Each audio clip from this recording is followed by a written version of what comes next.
Hello everyone and welcome back to a new video. In this video, I'm gonna show you guys how to reset cPanel to default. So if you guys want to learn how to do it, just follow the steps that I'm gonna show you. As you can see guys, I'm right now in this website where I found a guide that explains how to reset your cPanel account. It is possible to reset your account to how it was when you purchased it. So the first step is to create a backup.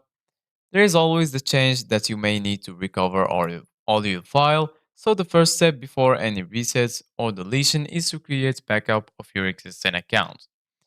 You can create a backup of the whole cPanel account using this guide.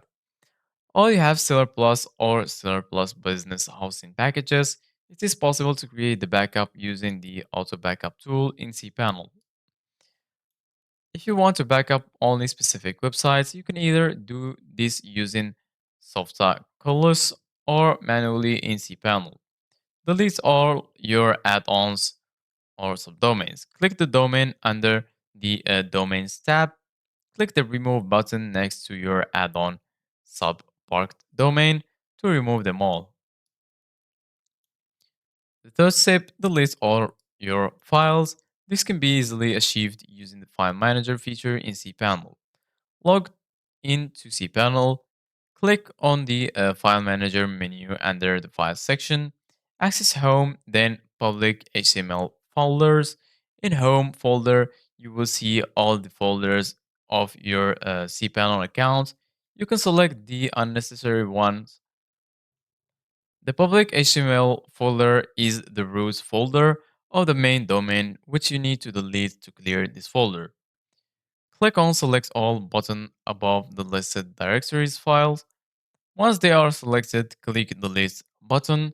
Please note that you need to check the notification to remove the unnecessary files and folders without moving them to the trash folder.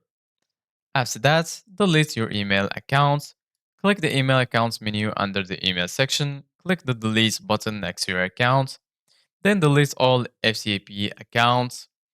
And lastly, delete all your databases and associated users. Click MySQL Database menu under the Database section.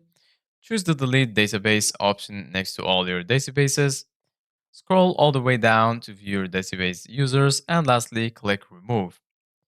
So this is it guys for today's video. Thank you guys for watching. See you guys in the next video.